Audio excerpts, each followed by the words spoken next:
दोस्तों बिहार में एक बहुत ही बड़ी भर्ती निकल कर आ चुकी है। सभी जिलों में लगभग सभी जिलों में भर्ती चल रही है और इसका आवेदन भी स्टार्ट कर दिया गया। आप देखेंगे तो ऑनलाइन जो है कौन कौन से जिला के लिए अभी स्टार्ट कर दिया गया, हम आपको यहाँ पे बताएंगे और कितने तरह के पद हैं ये भी हम आपको बताएंगे। आप किसी भी राज्य से आते हैं या किसी अलग डिस्ट्रिक्ट से आते हैं, जिस डिस्ट्रिक्ट में वैकेंसी निकली है तो भी आप फॉर्म को अप्लाई कर सकते हैं। जैसे आप देखेंगे तो इसमें कई तरह के अलग अलग पद है। मैं आपको थोड़ा सा पद की जानकारी देना चाहूंगा। जैसे आप देखेंगे तो मल्टीटास्किंग स्टाफ एमटीएस के पद है, 12,000 सैलरी है, आपको 10वीं पास बोला गया है। इसके अलावा जो है डाटा एंट्री ऑपरेटर की वैकेंसी है, 13,500 सैलरी है। लेखा सहायक की वैकेंसी है, 16,000 सैलरी है। वित्तीय साक्षरता में विशेषज्ञ आप देखेंगे 21,000 सैलरी है। जेंडर स्पेशलिस्ट की वैकेंसी है। तो इस तरह से जो है अलग अलग वैकेंसी निकाली गई। इसके अलावा आप देखेंगे तो क्रेच वर्कर की वैकेंसी है, सहायक क्रेच वर्कर की वैकेंसी जो 12वीं पास पे 16,000 14,000 इस तरह सैलरी आपको जो देखने को मिलेगी। अब देखेंगे तो आपका ये आवेदन का पोर्टल है, यहीं से आपको फॉर्म को भरना है। फॉर्म भरने के लिए कोई भी आपको एप्लीकेशन फी नहीं देना है। अब 10वीं पास से 12वीं पास से ग्रेजुएशन पास से तो आप इस वैकेंसी के लिए फॉर्म को अप्लाई करेंगे। तो हम फॉर्म भरने का प्रोसेस जो है इस वीडियो में आपको बताएंगे, पूरा प्रोसेस हम आपको बताएंगे। देखिए 18 से लेकर 40 वर्ष की आपकी उम्र सीमा है, तो आप इस पद के लिए फॉर्म को अप्लाई करेंगे। जैसे मान लीजिए आप अप्लाई करना चाहते हैं कैमूर से, तो कैमूर डिस्ट्रिक्ट आप यहाँ चूज करेंगे। उसके बाद से यहाँ पे पोस्ट अप्लाइड फॉर आएगा, मतलब क्या कि आप कौन से पद के लिए अप्लाई करना चाहते हैं। तो हमने यहाँ पे कैमूर चूज किया, थोड़ा सा जो है वेबसाइट प्रोसेस लेगा, थोड़ा सा आपको समय भी यहाँ पे लग सकता है, तो हम थोड़ा देर वेट कर लेते हैं। देखिए वेट किए, अब यहाँ पे देखिए पोस्ट अप्लाइड फॉर आ गया। ये आप किसके लिए आवेदन देना चाहते हैं? डाटा एंट्री ऑपरेटर के लिए, अकाउंट असिस्टेंट के लिए, मल्टीनेशनल स्टाफ के लिए।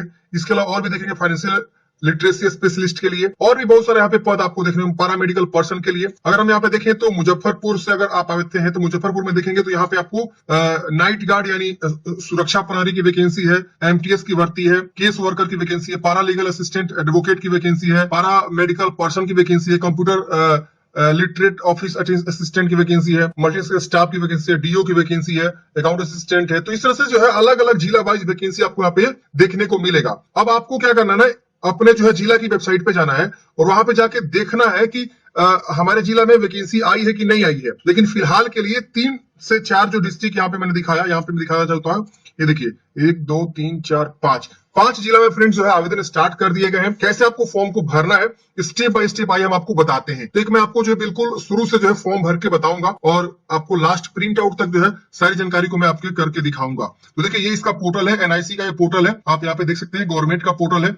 और सबसे बड़ी बात की फॉर्म भरने के लिए कोई भी आपको एप्लीकेशन फी नहीं लग रहा है। अब यहाँ देखेंगे तो आपको एक ऑप्शन मिलता है क्लिक हियर टू रजिस्टर, आप इस पे क्लिक करेंगे। अब यहाँ पे आपको जो है चुनाव करना है कि कौन से जिला के लिए अप्लाई करना चाहते हैं। डिस्ट्रिक्ट अप्लाइड फॉर यहाँ आ रहा है और पोस्ट अप्लाइड फॉर आ रहा है, तो आप अपना जिला चूज करेंगे जिस भी जिला में आवेदन देना चाहते हैं। सभी जिला में एक एक वैकेंसी है। जैसे मुजफ्फरपुर में देखेंगे तो डाटा एंट्री ऑपरेटर की 1 वैकेंसी से 2 वैकेंसी हो सकती है, एमटीएस के 1 से 2 वैकेंसी हो सकती है। तो ऐसे ही 1 2 वैकेंसी जो है हर एक जिला में निकाला गया है। तो आप अपने अकॉर्डिंग यहाँ पे चुनाव करेंगे। जैसे हमने यहाँ पे डीओ चूज किया। अब यहाँ पूछ रहा है कि नेम ऑफ एप्लीकेंट, आपका नाम क्या है, या एमटीएस है तो एमटीएस चूज कर सकते हैं। नाइट गार्ड में भी सिर्फ 8वीं पास बोला गया है। बहुत सारे पद हैं, आप देख सकते हैं यहाँ पे, और सभी के सभी पद जो है 10वीं पास 12वीं पास। आप बहुत सारे लोग पूछेंगे कि इस पद पे सिलेक्शन कैसे होता है। तो देखिए फ्रेंड्स, इसमें जो है कोई आपको रिटन एग्जाम वगैरह नहीं होता है। अगर डाटा एंट्री ऑपरेटर की आवेदन करेंगे तो आपको एक टाइपिंग टेस्ट देना होगा। एमटीएस में कोई आपका सिलेक्शन रिटन एग्जाम वगैरह होता ही नहीं है, सीधा आपकी जो है यहाँ पे सिलेक्शन हो जाती है। तो आप जिस भी पद के लिए आवेदन देना चाहते हैं उसका आप चुनाव करेंगे। अपना पूरा नाम लिखेंगे जिस प्रकार से मैट्रिक के सर्टिफिकेट पे है, अपना फादर्स नेम, फिर या मदर्स नेम, यहाँ से डेट ऑफ बर्थ का चॉइस करना कि आपका डेट ऑफ बर्थ क्या है। कैलेंडर से ऊपर अपना डेट ऑफ बर्थ को कंफर्म करेंगे। यहाँ ईमेल एड्रेस लिखेंगे, यहाँ मोबाइल नंबर लिखेंगे और यहाँ पे गेट ओटीपी पे क्लिक करेंगे। आपको मोबाइल पे ओटीपी जाएगा, ओटीपी यहाँ का बॉक्सा बनेगा, ओटीपी को वेरीफाई कर लेना है। स्टेट ऑफ डोमिसाइल, बिहार के निवासी या अदर स्टेट के निवासी, यहाँ पे ऑप्शन आ रहा है। तो देख रहे हैं ना, सबके लिए मौका है, हर कोई आवेदन दे सकता है। कैटेगरी बताना है, unreserved, general, EBC, SC ST या ईडब्ल्यूएस का भी ऑप्शन है। तो आपका जो भी कैटेगरी, अपना कैटेगरी यहाँ से चुनाव करेंगे। होम डिस्ट्रिक्ट आप किस जिला से आते हैं, अपना जिला का नाम चूज करेंगे। जेंडर अपना बताएंगे कौन सा जेंडर है आप, आपका नाम क्या है एज अ पर आधार, तो जिस प्रकार से आधार कार्ड पे नाम है वो लिखेंगे। फिर अपना जो है ईयर ऑफ बर्थ, कौन से ईयर का बर्थ है, 2002 2001 1998 99 95 जो भी है, बस उतना लिखना है, ईयर लिखना है। फिर आधार नंबर लिखना है। वैलिडेट पे क्लिक करेंगे ना तो सर्वर डाटा से फैच होगा और वैलिडेट हो जाएगा। फिर इस कैप्चा कोड को यहाँ भरेंगे, यहाँ डिक्लेयर करना है और यहाँ रजिस्टर का बटन इनेबल होगा, इस पे क्लिक करना है। रजिस्टर पे क्लिक करते ही फ्रेंड्स यहाँ पे आपका जो है रजिस्ट्रेशन हो जाता है और यहाँ पे आपका यूजर आईडी मिल जाता है। आप इस यूजर आईडी को नोट कर लेंगे और बोला जाता है कि आपको एक पासवर्ड सेट करना है। तो यहाँ देखिए एक ऑप्शन मिलता है, एक लिंक है, क्लिक है टू सेट पासवर्ड, आप इस पे क्लिक करेंगे। यूजर आईडी को जरूर नोट कर लेंगे, क्योंकि अगर आपको पास एसएमएस नहीं आता है तो फिर आप यूजर आईडी पता करते रह जाएंगे, नहीं मिल पाएगा। तो यूजर आईडी नोट करना बहुत जरूरी है और यहाँ पे क्लिक करना है। जैसे फ्रेंड्स आप इस पे क्लिक करेंगे, अब यहाँ पे इस प्रकार से देखेंगे तो एक पासवर्ड नया सेट करने का ऑप्शन आएगा। आप जैसे चाहे वैसा पासवर्ड आप सेट कर लीजिएगा। चलिए हम यहाँ पे सेट कर लेते हैं और यहाँ पे अगेन मैं पासवर्ड को सेट कर लेता हूँ, मतलब कंफर्म कर देना है। फिर इस कैप्चा कोड को आपको भरना है, जैसे है वैसे आप कैप्चा भरेंगे यहाँ पे और उसके वजह से सेट पासवर्ड पे क्लिक करेंगे। सेट पासवर्ड पे क्लिक करते ही आपके मोबाइल पे एक ओटीपी चला जाएगा। आप ओटीपी को यहाँ अगेन लिखना है, जो भी ओटीपी प्राप्त हुआ है। मेरे केस में यहाँ पे ओटीपी प्राप्त हो गया, हम यहाँ करेंगे सेव। सेव करते हैं, हमारा पासवर्ड जो देखेंगे अपडेट हो जाएगा। ओके कर देंगे। ओके करते हैं, अब आपको बोलेगा कि आप लॉगिन करिए, तो अपना यूजर आईडी आप लिखेंगे, पासवर्ड जो आपने सेट किया वो लिखेंगे, कैप्चा कोड भर के लॉगिन करेंगे। लॉगिन करते हैं फ्रेंड्स, आपका डैशबोर्ड यहाँ पे ओपन हो जाता है। अब यहाँ पे देखेंगे तो इतने सारे स्टेप को आपको कंप्लीट करने हैं, सारे स्टेप आपको कंप्लीट करने हैं। तो यहाँ पे पर्सनल इन्फॉर्मेशन आपका ग्रीन हो चुका है, जो कि हमने कंप्लीट कर दिया रजिस्टर करते वक्त ही। अब यहाँ पे इस पे आपको क्लिक करना है। अब यहाँ पे देखेंगे तो आपकी बहुत सारी जानकारी खुल के आएगी, कौन से पोस्ट अप्लाई करें, यहाँ पे शो हो रहा है, आपका नाम सब चीज यहाँ शो हो रहा है।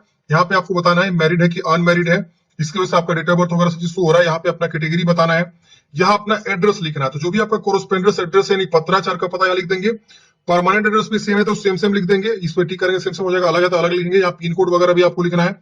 यहाँ पे ब्लड ग्रुप आपको बताना है, आपका ब्लड ग्रुप कौन सा है। इसके वजह से आइडेंटिफिकेशन मार्क्स, बॉडी में क्या पहचान है, उसको आपको यहाँ पे लिखना है और इसे सेव करके गो टू होम पे आ जाना है। पर्सनल डिटेल्स भरने के बाद से देखिए ग्रीन हो गया है। हम एजुकेशन क्वालिफिकेशन पे चलते हैं। अब यहाँ पे हमको एजुकेशन क्वालिफिकेशन की जानकारी भरना है। तो यहाँ पे देखेंगे तो मैट्रिक का बोर्ड के बारे में पूछ रहा है, तो कौन से बोर्ड से आप मैट्रिक पास किए हैं। नेम ऑफ इंस्टीट्यूट यानी विद्यालय का नाम आपको लिखना है। स्पेशलाइजेशन यहाँ पे नहीं आ रहा है। सब्जेक्ट बताना है, कौन कौन से सब्जेक्ट आपने पढ़ा हुआ है, हिंदी इंग्लिश जो भी विषय आपने पढ़ा हुआ आप उस सब विषय को यहाँ पे लिख देंगे। Science, social science, Sanskrit. Passing year बताएंगे कि मैट्रिक आप कौन सी ईयर पास है, कितना परसेंट आपको मैट्रिक में मिला हुआ है, ये सब आपको लिख देना है। और इंटरमीडिएट तक भी पढ़े तो इंटरमीडिएट की भी जानकारी आप भरेंगे, और नहीं पढ़े तो इसे छोड़ दीजिएगा।